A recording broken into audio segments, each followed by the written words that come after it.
샬롬, 이동춘 목사입니다. 오늘도 여러분의 삶이 주님의 평안으로 가득하시길 기원하며 하나님의 말씀을 나누겠습니다. 오늘 주시는 말씀은 사도행전 18장 1절에서부터 11절의 말씀입니다. 이 말씀 중에 9절로부터 11절을 읽겠습니다. 밤에 주께서 환상 가운데 바울에게 말씀하시되 두려워하지 말며 침묵하지 말고 말하라. 내가 너와 함께 있음에 어떤 사람도 너를 대적하여 해롭게 할 자가 없을 것이니 이는 이 성중에 내 백성이 많음이라 하시더라. 1년 6개월을 머물며 그들 가운데서 하나님의 말씀을 가르치니라. 아멘. 사도행전 18장 1절로부터 11절 말씀을 본문으로 웅변이 금이 되는 경우라는 제목으로 말씀을 나누도록 하겠습니다. 말 한마디가 얼마나 중요한지를 일깨워주는 사례는 많습니다. 그중 하나가 프랑스 혁명의 도화선이 되었던 말입니다. 심각한 경제난으로 생활고에 시달리던 파리 시민들이 베르사유 궁전 앞에서 빵을 달라고 외쳤습니다. 이때 루이 16세의 왕비 마리 앙뚜아네트가 참으로 철없는 말을 했습니다. 빵이 없으면 케이크를 먹으면 되잖아. 이 말은 결국 시민들의 분노를 샀고 혁명의 도화선이 되었습니다.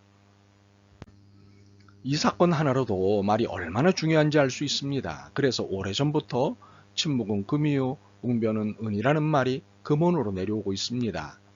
그런데 이 말의 유래를 살펴보는 과정에서 아주 흥미로운 사실을 발견했습니다. 처음에 이 말을 한 사람과 그때 그 말의 취지는 지금 알려진 것과는 다릅니다.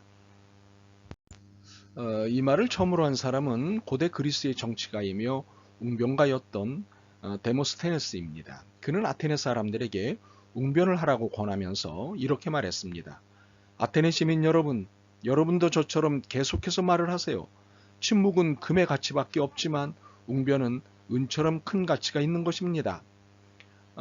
데모스테네스가 살던 당시에는 금이 금보다 훨씬 더 비쌌습니다. 이후 유럽에서 금보다 금이 더 비싸진 것은 15세기 후부터인데 처음 주장에 시대적 변화를 적용하지 않고 침묵은 금이다 라고 전해져 내려오게 된 것입니다.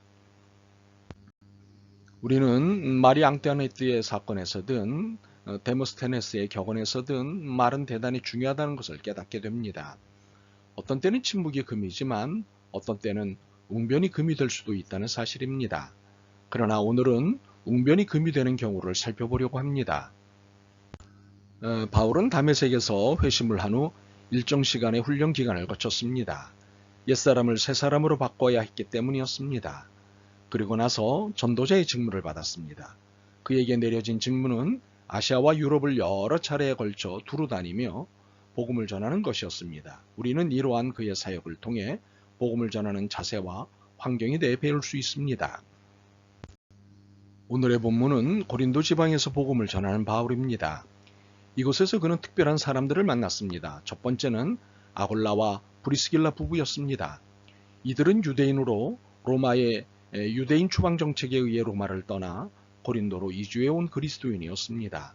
이들은 이미 준비된 그리스도인들로서 바울의 고린도 전도 사역을 위해 하나님이 준비시켜 놓은 사람들이었습니다. 두 번째 사람은 디도 유스도였습니다. 이 사람은 하나님을 믿고는 있었으나 아직 예수 그리스도를 모르는 이방인이었습니다. 바울을 만나자 그는 전심으로 예수 그리스도를 영접했고 자신의 집을 바울에게 제공했습니다. 세 번째 사람은 그리스보입니다. 그는 회당장으로서 그 지역 유대인들의 영적 지주였습니다.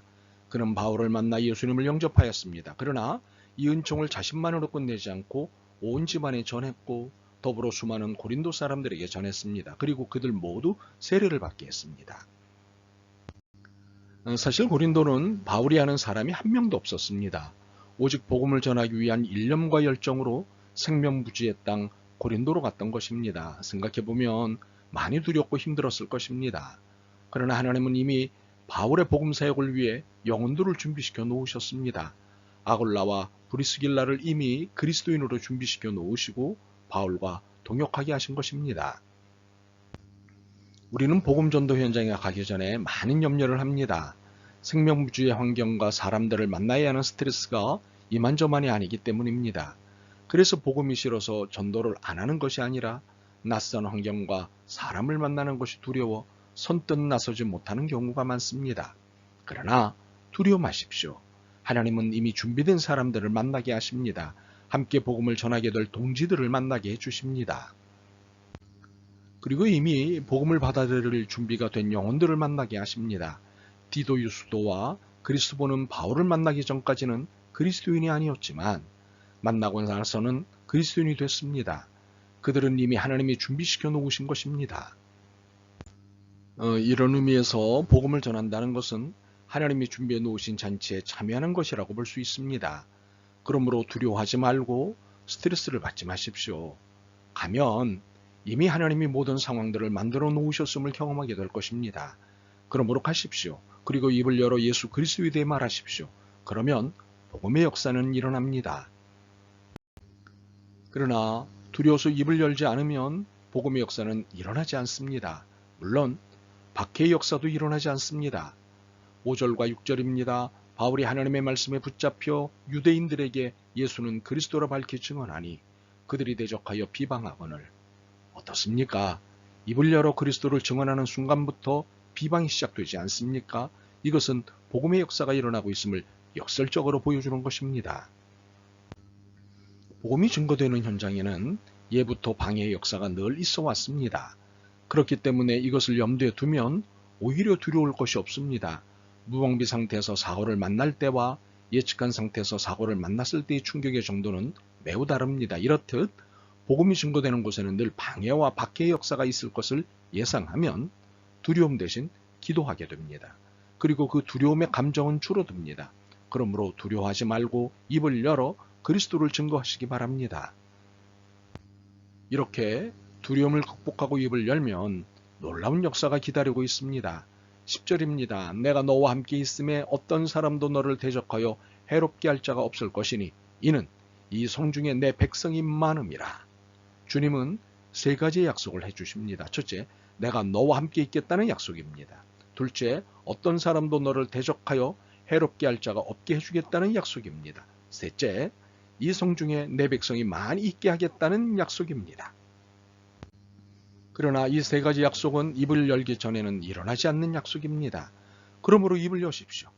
입을 열어 그리스도가 진리요, 길이요, 생명이심을 선언하십시오. 예수를 믿는 길만이 사는 길이라는 것을 증언하십시오. 주님이 약속하신 대로 역사가 일어날 것입니다. 오늘 그리스도인의 삶에 역동성이 없는 이유는 침묵하기 때문입니다.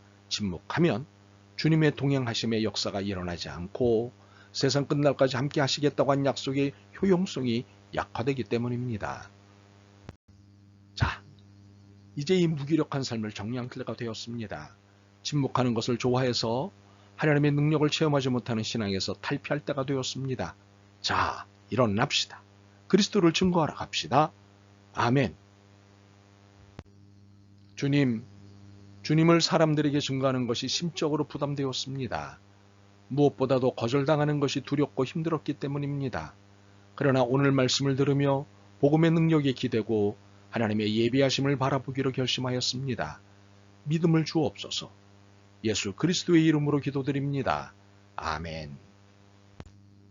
오늘도 여러분의 믿음과 삶을 응원합니다. 사랑합니다.